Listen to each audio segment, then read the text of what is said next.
هیواد مو ګړندی د پرمختګ په لور روان دی راتلونکی مو روښان دی راتلونکی مو روښان دی په امن په سکون یې هره سیمه بیابان دی راتلونکی مو روښان دی راتلونکی مو روښان دی. د کونړ ملي راډیو ټلویزیون قدرمنو لیدونکو سلامونه او ښې چارې. دا ځل درته د نورستان ولایت په اړه ځانګړې خپرونه وړاندې کوو. هیله ده زموږ ملتیا وکړئ. نورستان د هیواد له ښکلو او سمسورو ولایتونو شمیرل کیږي او په دې وروستیو کې ورته د سیلانیانو د ورتلو لړۍ چټکه شوې. د نورستان ولایت د اطلاعات او کلتور ریاست په بلنه د کونړ ګڼ شمېر فرهنګیان او ژورنالیستان کونړ ملي راډیو ټلویزیون امیر سمیع الله تړون په مشرۍ د نورستان ښکلي ولایت ته په یوه جوړه شوې مشاعره کې د ګډون په موخه سفر وکړ. په دې سفر کې د کونړ له ژورنالیستانو او فرهنګیانو سره د افغانستان د ملي راډیو ټلویزیون مرستیال مولوي ضیاءالحق حقمل هم ملتیا کوله.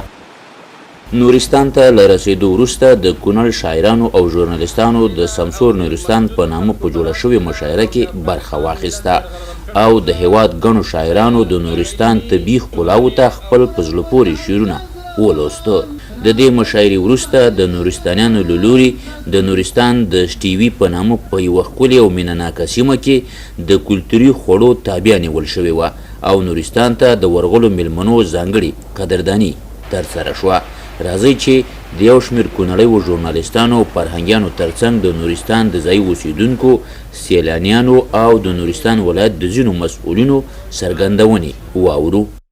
لومړی ځل دی د ټول ژوند په دوران کې چې په لومړي ځل باندې نورستان ولایت د ښکلو منظرو اخترو څېړونه او د ښکلې آب و هواوې یخ شنو اوبو نه لیدنه کوي.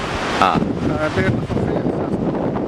دا دې په دې وطن کې دغه رقم امن قایم او دایم ولري چې په خپل ژوند خپل ننداره وکړو سیالي وکړو او په نورستان کې هغې ته په لاره یو دوه ساعته مزل دی نو چې هلته ورسېږو انشاءالله نورې ښکلاګانې به وي هغه چې موږ په تصویرونو کې لیدلي هغه په خپلو سترګو باندې وینو خوند به ترې وکړو او هغه چې زموږ ستاسو دا ویډیو ګوري هغوی ته به یې د ویډیو ته زما نوم قاضي حبیب الله دی د کونړ ملي راډیو ټلویزیون اداري مدیر یم. د کونړ فرهنګیانو سره او د ژورنالیستانو سره د نورستان ولایت سفر مو درلودلو. دا څو ورځې کېږي دلته یستو. واقعا نورستان یو جنتنما سیمه ده د افغانستان او ملي پارک هم دی. نو د دې ښایستونو او دغه روانو اوبو او دغه ځنګلونو د دې ساری نشته دی په ټول افغانستان کې. او اگر چې ما ډیر زیات نور هیوادونه لیدلی دي خو د هغوی یعنی هغه د نورستان د ښایست په مقابل کې دونه اهمیت نه لري. ډیره مننه ملنګ صاحب. نورستان کې د کابل، ننګرهار او کونړ بیلابیل فرهنګیان د یو مشاعرې په پلمه راټول شوي او دا به لومړی ځل چې په نورستان ولایت کې دغه ډول یوه مشاعره کېږي. نو مشاعرې ډېر خوند وکړه. د ملګرو سره بنډارونو ډېر خوند وکړه. د یوې خوا نه خو دغه د نورستان فضا هم داسې ده چې شاعرانه ده. که اوبو ته ګورې اوبه درته سندرې وایي، که نختر ته ګورې نختر درته ناڅي، که د نورستان غر ته ګورې، که چاپېریال ته ګورې نو دومره ښکلی دی لکه معشوقه په دیدن یې نه مړېږي. نورستان ډېرې ښکلاګانې لري او د هیوادوالو د نورستان دغه ښکلاګانې یوازې د سکرین په مخ لیدلي دي، په ټلویزیون کې لیدلي دي، د کیمرې په مخ کې لیدلي، په عکس کې لیدلي دي. نو د هغوی ډېره زیاته تلوسه ده چې نورستان ته راشي، د نورستان ښکلاګانې وګوري، د نورستان اوبه وڅکي. نو لویه ستونزه چې د هغه د سړک ده. د نورستان او کونړ ترمنځ چې کوم سړک دی هغه ډېر په بد وضعیت کې دی، ډېر خراب شوی دی. خدای دې هغه ورځ راولي چې دغه سړک او د نورستان ټول سړکونه چې دي پاخه شي تر څو د هېواد له ګوټ ګوټه ټول سیلانیان راشي او د نورستان ښکلاګانې وګوري. نورستان د ښکلا چې ده دا طبیعي ده. د نورو ځایونو ښکلاګانې چې دي هغه مصنوعي دي او دلته بس دا چې دي قدرتي ښکلا الله پاک دې منطقو له ورکړې ده. که چېرته د سرکونو ستونزه حل شي او سرکونه برابر شي ان شاء الله دلته به ډیرو ځایونو نه خلک سیاحت دپاره به سیلانیان راشي او دا ځای به ډیر خوښ کړي. لنګزی صاحب تاسې ګورئ چې موږ د نورستان ولایت مرکز پارون اړوند د اس ټي وي سیمې ته راغلي یو. دلته ډېره ښکلې سیمه ده، یو طرف ته اوبه هم بهیږي، بل طرف ته زرغونه سیمه ده، شنه چمنونه لري. نو سهار راغلي یو دلته د خپلو ملګرو سره، مشران هم راسره دي، مشران فرهنګي ملګري هم راسره دي. نو دلته بانډار برابر کړی دی. تاسې ګورئ چې دلته خواړه هم پخېږي او د دې ترڅنګ هم پکې یو مشاعره وکړه چې د ننګرهار نه ملګري راغلي وو، د بېلابېلو ولایتونو نه، د نورستان ملګري وو، د کونړ ملګري وو. نو ښه مشاعره هم پکې وکړه، ښه خوند یې وکړه. زه مخکې هم نورستان ته راغلی وم، خو دا ځل سفر راته په دې ډېر دلچسپه او خوندور و چې نن درېیمه ورځ ده او بس په چکرونو هم تېره کړم.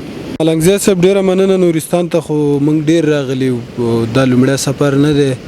خو نورستان چې دی د یوازې د افغانستان په کچه نه، که مبالغه ونه کړم، د سیمې په کچه باندې د سیاحت او د تفریح لپاره بیخي طبیعي جوړ ځای دی. نو دا ځل زموږ سفر ځکه خوندور و چې ډېر ملګري د مرکز کابل څخه، جلال آباد نه ملګري راغلي وو، مشاعرې هم وکړلې، بنډارونه هم وکړل. نو دا ځل سفر زما دپاره بیخي خوندور و. نورستان ته هر ځل راتګ سړي ته نه وی، ځکه دا منظرې چې دي بیخي زړه راښکونکي دي، بیخي یو طبیعت دی که نه. نو زما دپاره بیخي خوندور و سفر.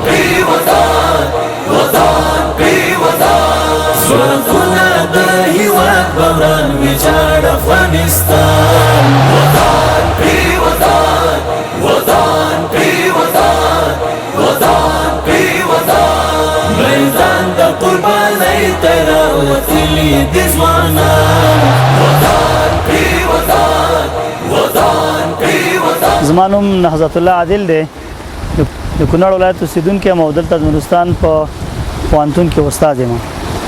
او رښتیا خبره ستاسو د پوښتنې مطابق په دې وروستیو کې د تحولاتو نه وروسته د اسلامي امارت په حاکمېدو سره واقعا دلته سیلانیانو مخه شوې ده او روزمره په لسګونو سلګونو سیلانیان دې سیمې ته راځي او د نورستان د ښکلاګانو د دې واورینې فضا څخه لیدنه کوي او بېرته د امن او امان په فضا کې ستنېږي.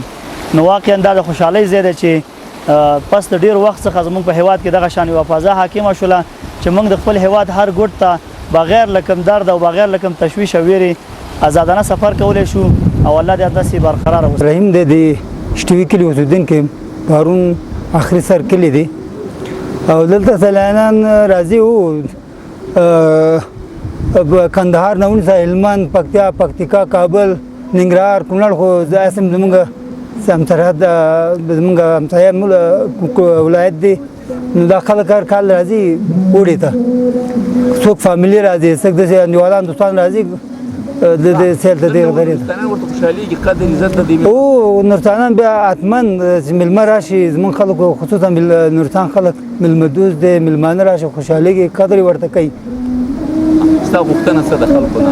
زموږ غوښتنه خصوصا امارت نه مې دا دی چې نورستان ته توجه کړي، سرکونه راته جوړ کړي، نور داسې میلمنو لپاره داسې هوټل دغه زمینه برابر کړي چې سیلانیان ته راشي، ښه یو خپل بدوباش برځای برابر شي ورته. محترم وروره ملنګیار صاحب، تاسو نه ډېره مننه چې نورستان ته راغلی او نورستان د ولسونو غږ نړۍ ته او خصوصا افغانستان ته وړاندې کوئ. زه د نورستان سمیع الحق مې نوم دی، حق بیان مې شفر دی، د نورستان د اطلاعات او کلتور سرپرست یم اوس فعلا. نورستان ته چونکې سیلانیان تیر کلونو کې خو د حالاتو د لارو په وجه باندې دومره نه راتله، امنیت نه محسوسه و. اوس لله الحمد تحولاتو نه وروسته سل په سلو کې امنیت د شپه وي او که ورځ وي، هر ټایم چې سیلاني وغواړي لار راتګ کولی شي. ډېری ډریوران داسې دي چې هغوی مخکې ماښام نه پس بلکل کوم ځای باندې چې به ماښام و هماغه کلي کې به شپه کوله، هغوی نه تله دومره. اوس لله الحمد دومره ښه شوی دی، شپه وي ورځ وي، هر ټایم چې وي خلک راځي سیل ته او دغه منطقې ته راځي سیل کوي. بیا ځي د وړوکي اختر کې، دا تیر وړوکي اختر چې په دې کې تقریبا چې د 15 نه تر 20,000 پورې خلک راغلي. غټ اختر کې د هغې نه احتمال ډېر زیات و چې راغلی وي. دا لومبې ځل مشاعره وشوه خو د ملګرو ډېره مینه راکړه. تاسو راغلی، نور ملګري راغله، نور ملګري ته کابل نه ملګري را نګرهار نه کونړ نه ملګرو ډېره مینه راکړه. ولسونو هم ولیدل چې دغه مشاعره که چېرته وپالو دا مفیده ده. نو دغه په اساس باندې امید لرو انشاءالله را روان کال دینه به څو چنده دا مشاعره خسته کیږي او خلک به ورته ډېر راغوښتل کیږي چونکې څه کال لومبنی کال د هغې په اساس باندې مشاعره اگر که کامیابه به انشاءالله امید لرو خو بیا هم را روان کالونه دینه هم زیات توجه ورته کوو انشاءالله. ستړي هیواد د عمل غږ کې دم غواړي نور اوس به خولې پرې تویې اوس وینه نه غواړي نور ستړي هیواد د عمل غږ کې دم غواړي نور مټي را بډ وهي لاسونه سره ورکوي ټوله مټي را بډ وهي لاسونه سره ورکوي ټوله. کونړ ملي راډیو ټلویزیون امیر سمیع الله تړون وایي د نورستان د مسؤلینو لخوا په لومړي ځل د مشاعرې جوړولو تابع شوې وه څو په همدې پلمه شاعران نورستان له نږدې وګوري او له رنګینیو یې خوند واخلي. ښاغلی تړون وایي په نورستان کې د مشاعرو جوړېدو کولی شي چې د دغه خلکو کلتور د هیواد په داخل او بهر کې وځلوي. او دا په نورستان کې له 20 کلونو وروسته د اسلامي امارت په راتګ سره یوه شانداره او لومړنۍ او شانداره مشاعره جوړه شوې وه د نورستان مرکز پارون کې. له ډېرو سیمو نه ورته خلک راغلي وو، خواږه شاعران راغلي وو، ډېر ښه فرهنګي او هنري ملګري ورته راغلي وو. موږ هم د یو فرهنګي ټیم سره یو ځای نورستان ته راغلو. مشاعره هم تېره کړه، ډېره خوندوره او په زړه پورې مشاعره وه. مختلفو شاعرانو شعرونه واورول او د نورستان له منظرو نه له نورستان له جغرافیې نه ډېر زیات خوند واخیست. یو روحي سکون راته ملاو شو او یقینا چې نورستان په لیدلو ارزي. یو ښایسته جغرافیه ده، یو ښه ماحول دی، ډېره ښکلې اب و هوا لري. نو چې سړی نورستان ته راشي هغه د لارې ستړتیاوې چې یې تېرې کړي هغه ټولې ورڅخه هېرېږي او داسې فکر نه کوي چې زه له سختو پیچو مو راتېر شوی یم. نو باید هر سړی په کال کې یو ځل د ښکلي او ښېرازه ولایت ته سفر وکړي او لکه څنګه چې موږ ورته سفر کړی دی. موږ سره فرهنګي ټیم راغلی، شاعران دي، ملګري دي او د مشاعرې وروسته دغه دی نن د نورستان یوې لرې پرتې سیمې ته راغلي وو. دلته کلیوالو موږ ته میلمستیا کړې.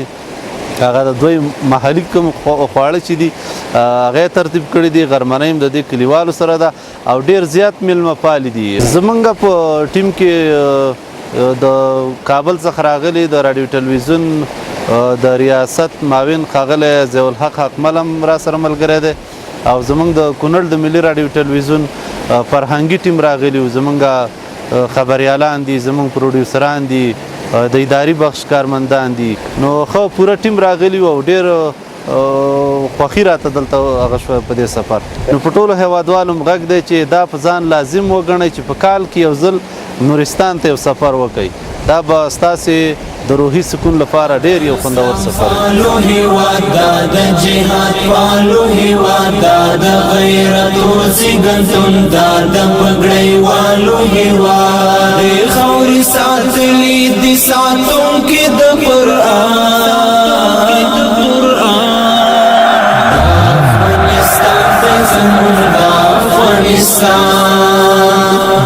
افغانستان د زمون د افغانستان د اسلام فالو هیواد د جهاد فالو هیواد د غیرت او زیږنتون د پګړۍ والو هیواد.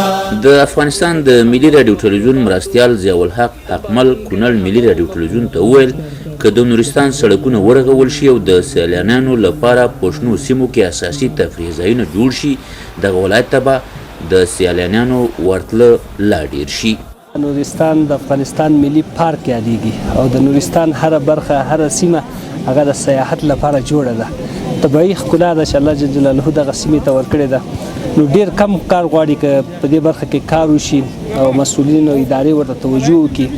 نو لومړی لویه ضروري خبره چې هغه د نورستان په اړوند هغه لاره ده. د نورستان لاره ډېره خرابه ده، کند او کپر ده. نو خلک په تګ راتګ کې ډېره لویه ستونزه لري. نو که چېرته دغه لاره جوړه شي، پخه شي، نو دلته به د نورستانیانو دپاره یو لوی د عایداتو زمینه برابر شي، خلک به دلته راځي او سیاحت به کوي، خلکو د کاروبار به جوړ شي، د مختلفو ولایتونو به خلک راځي د خپل تفریح دپاره به دلته ښه منظرې وکړي. لویه خبره اول د لارې ده، د هغې نه وروسته بعضې نور کارونه هم دلته غواړي چې د سیاحت دپاره باید دلته هوټلونه جوړ شي. دغه سهولتونه دلته نشته. عین حال کې دغه د سیاحت په ځایونو کې د ناستې پاسې دپاره داسې کوټې او داسې منظم ترتیبات جوړول غواړي. البته هغه دویم قدم کې دي. لومړی قدم کې چې ډیره مهمه ده، ډیره ضروري ده، حیاتي موضوع ده، هغه د سړک موضوع ده چې کله د نورستان لارې برابرې شي نو ډیر سیاحین به داخل د هیواد او همدارقم نور ملکونه هغه راځي او دغه ځایونو کې به سیاحت کوي. او د یووالي وخت دی، اوس د وطن د جوړونې وخت دی، اوس په دې خاوره د جنګونو پر ځای د آبادۍ او رغونې وخت دی، خاوره د جنګونو پر ځای د آبادۍ او رغونې وخت دی، اوس د خدمت او د یووالي وخت دی، اوس د وطن د جوړونې وخت دی، د نورستان ولایت والی حافظ محمد آغا حکیم وایي په اوسنیو شرایطو کې نورستان د ښه امنیت برخمن دی او هره ورځ لسګونه سیلانیان له نورستان لیدنه کوي، خو سړکونو خرابوالي د خلکو پر مخ ډیر خنډونه جوړ کړي. د ویل د اسلامي امارت مشرانو او ټولګټو چارو وزارت ورسره د سړکونو رغونې ژمنې کړي او تمه لري چې د نورستان پر سړکونو به ژر د رغونې چارې پیل شي. نورستان ولایت چې موږ ولیده یو د هغو ولایتونو نه و چې په ټوله معنا باندې وروسته پاتې او د ستونزو مشکلاتو نه ډک ولایت و. اولین اقدام چې موږ کړی د هغه مو د مرکزي سړک کوم چې د پارون نه اسداباد وصل کوي د دې د اساسي جوړونې دپاره مو اقدام کړی ده. د اسلامي امارت د رهبریت سره مو دا موضوع په ډېر جدیت باندې مطرح کړې ده. د امیر المؤمنین صاحب لخوا نه د سړک منظوري راغلې ده، د وزیرانو شورا په دې باندې بحث کړی ده، د وزیرانو له شورا نه هم تصویب شوې ده او راغلې ده. د فایدامي وزارت کې د میز په سر پرته ده. د رئیس الوزرا د اقتصادي معاون جناب ملا برادر صاحب سره ما مجلس درلوده، هغه هم د سړک ته جدي توجه و، بیا ماته یو سپارښتلیک راکړ د فایدامي په وزارت باندې. فایدامي وزیر صاحب سره تقریبا 3-4 ځله ما د سړک په باره کې تفصیلي مجلس کړی ده. تقریبا یوه میاشت مخکې تخنیکي ټیم د فایدامي انکشافي دهات او غالبا د حوادثو د وزارت د 3 وړه راغلي وو او تخنیکی سروې د سړک شوې ده او پوره ژمنه شوې ده چې موږ د دې سړک په پخولو کې د افغانستان په 4 ولایتونو کې 4 سړکونه هغه اولویت ورکړل شوی ده چې یو په هغو کې د نورستان مرکزي سړک ده. نو موږ ډېر امیدوار یو چې ان شاء الله دا سړک به پخیږي او چې فقط نظام کې دومره هغه پیدا شي، استعداد پیدا شي چې د فایدامي وزیر ویلي زه په تدارکاتو پسې ګرځم او انشاءالله حتمي کیدای شي چې د ټول پلازې په سیستم باندې قرارداد وشي او کیدای شي چې خپله بودیجه یې ویلي چې زه کوشش کوم چې امیر المؤمنین صاحب نه خصوصي بودیجه د بعضې سړکونو دپاره واخلم. نو موږ ډېر امیدوار یو چې انشاءالله دا سړک به جوړیږي او په دې باندې به کار کیږي. د نظام پوره توجه د دې سړک ته. د امنیت په باره کې خو دومره ډاډ درکوم چې موږ په د مرکز په شمول په وګونو ولسوالۍ کې یوه امنیتي پیښه هم په دې یو کال کې نه لرو. لله الحمد منډول نه نیولې تر برګي مټاله پورې د 100% امنیت تأمین ده او هیڅ ستونزه موږ امنیتي نه لرو الحمدلله.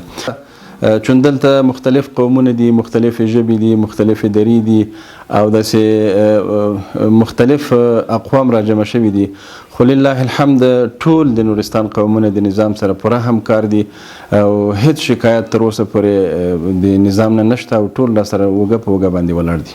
درنو لیدونکو، نورستان ولایت ته مو د کونړ فرهنګ پالو ملګرو د سفر په اړه لنډ پروګرام هم دومره و. ښاد او بریالي اوسئ. هیواد مو ګړندی د پرمختګ په لور روان دی، راتلونکی مو روښان دی، راتلونکی مو روښان دی.